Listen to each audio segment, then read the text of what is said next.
안녕하십니까. 귀질환에 관한 침치료 처방을 보시도록 하겠습니다. 우리 얼굴에는 오관이라고 있는데요. 그 오관은 귀와 눈과 코와 입과 혀가 포함이 됩니다. 앞으로 귀질환을 시작으로 해서 오관의 질환에 대한 침치료 처방들을 하나하나 보도록 하겠습니다. 귀는 귀의 그 순수한 기능 외에도 안경 쓰는 분들에게는 안경 거리로 역할을 하기도 하고요.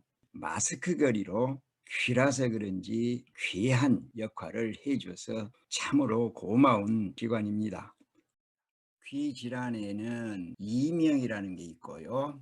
귀에서 소리가 들리는 것을 말합니다. 그다음에 이농이 있습니다. 귀가 안 들리는 것을 말합니다. 농아는 귀가 안 들리고 말도 못하는 것을 농아라고 부릅니다. 그다음에 난청이 있고요. 또 메니에르병이라는 게 있습니다.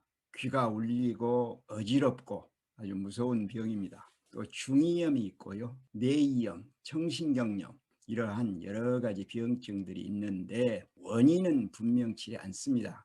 특히 이명은 한의학에서는 신의에 의한 이명이 있고 간담열에 의한 이명이 있는데요. 신의에 의한 이명은 조용한 소리들, 뱀이 우는 소리라든가 바람 소리라든가 이렇게 은은하게 들리는 소리들이 대부분이고, 간담화에 의한 이명은 상당히 소리가 요란합니다. 구루마가 굴러가는 것 같은 소리 또는 다갈밭을 걸어가는 것 같은 소리 다양합니다. 이 신의 이명은 나이 들어서 신이 허해져서 생기는 것이기 때문에 그렇게 완벽하게 치료하는 것은 쉽지를 않습니다. 그러나 간담화에 의해서 일시적으로 일어난 이명은 별로 어렵지 않게 고칠 수가 있습니다. 신장, 키드니의 기능 중에는 신은 귀에 개교합니다. 몸 속에 있는 신장, 키드니가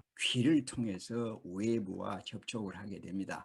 그래서 귀의 질환들은 신의 문제라고 보시면 됩니다. 귀의 구조를 보시면요, 귀는 외이 바깥귀가 있고 중이 중간귀가 있고 내이 속귀가 있습니다. 이 귓바퀴에서 귓구멍 외이도를 통해서 들어가면 고막이 나오는데, 고막이 있는 데까지가 외이고 고막부터 달팽이 관 있는 데까지가 중이고 달팽이 관 부분이 내이가 되겠습니다.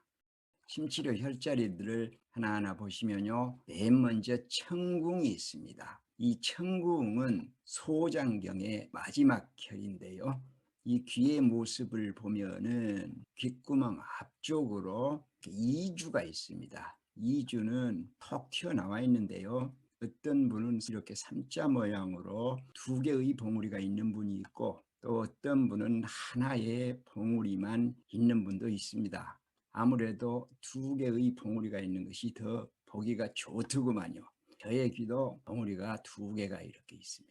이 이주 앞에 청궁혈이 있는데, 평소에는 이 청궁혈은 아래 턱에 의해서 막혀져 있습니다. 그런데 입을 벌려서 이 하악이 밑으로 내려가게 되면 여기에 청궁혈이 나옵니다. 그래서 청궁혈에 자침을 할 때는 입을 약간 벌린 상태에서 침을 놓는데 귀 구멍하고 평행으로 들어가게, 그래서 귀 구멍 안쪽으로 들어가지 않은 방향으로 침을 하시면 됩니다. 이 청궁혈은 귀 질환에서는 대표적으로 쓰는 혈자리입니다.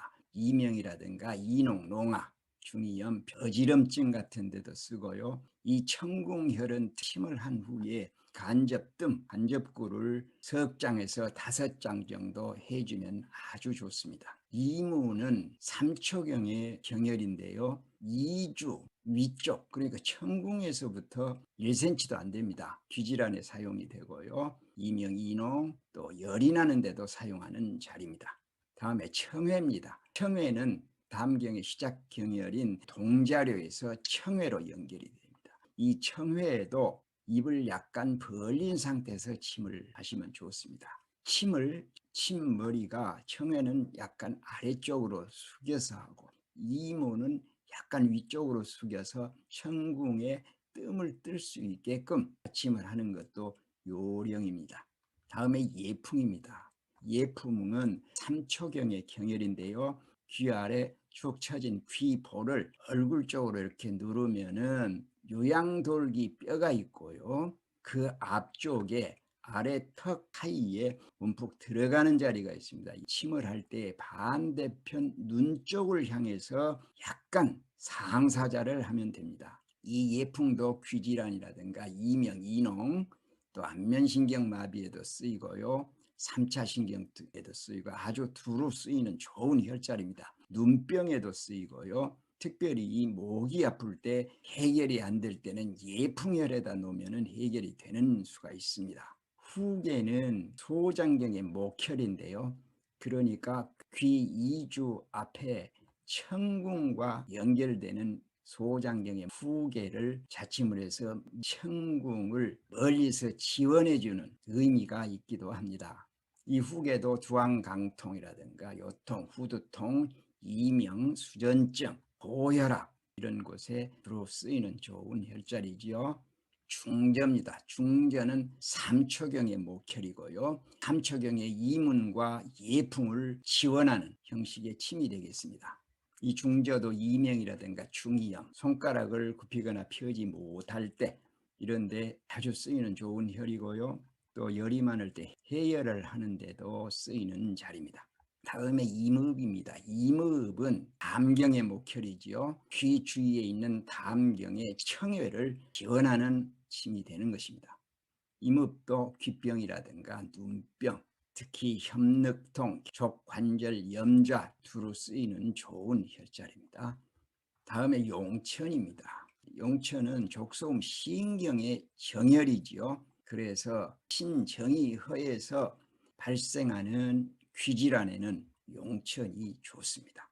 용천은 중서, 더위 물린데 뇌일혈, 또 휴극, 탈진을 말합니다. 정간, 간질입니다. 고혈압, 화병, 심계항진, 가슴이 두근두근한 거, 신장염, 족심열, 발바닥에 열이 나는 거 이런 데 아주 좋은 혈자리입니다. 합곡입니다. 이 합곡은 얼굴의 모든 병에 필수적으로 들어가는 혈자리입니다. 치통이라든가 열이 난다든가 두통, 고혈압, 안면신경 마비 이런 데 쓰는 혈자리입니다. 태충입니다. 태충은 간경의 원혈입니다. 간담화, 간담열로 생기는 귀질환에 추가해주면 좋습니다. 조금 전에 보셨던 합곡과 함께 합곡태충은 하관이지요. 전신의 기를 소통시키는 좋은 경혈입니다. 다음에 복류는 족소음 신경의 금혈인데요. 태계에서 두치 위가 복류입니다. 부종, 다리가 부은 것, 신장염, 이명, 요통 같은 곳에 쓰이는 혈자리입니다. 경건은 수태음 폐경의 금혈이죠. 동맥이 지나가는 맥이 뛰는 자리니까 동맥을 피해서 침을 하시면 되겠습니다. 조금 전에 보셨던 복류와 경건은 신정격의 보입니다. 그래서 가능하면 보 쪽으로 침을 해주시면 좋겠습니다. 지금까지 보신 경혈들을 종합해 보면은요, 귀 주변에서는 청궁, 이문, 청회, 예풍을 놓으시고요. 이 네 개의 경혈을 지원하는 의미로서 경맥을 따라서 후계, 중저, 이목, 목혈들을 사용해 주시고요. 귀를 주관하는 신장의 경혈인 용천을 추가해 주었습니다. 그 다음에 합곡, 태충, 사관입니다. 복류 경건은 신장이 귀를 주관하니까 신정격 보를 추가했습니다. 그리고 청궁에는 간접구를 석 장에서 5장 떠주면 좋다고 그랬습니다.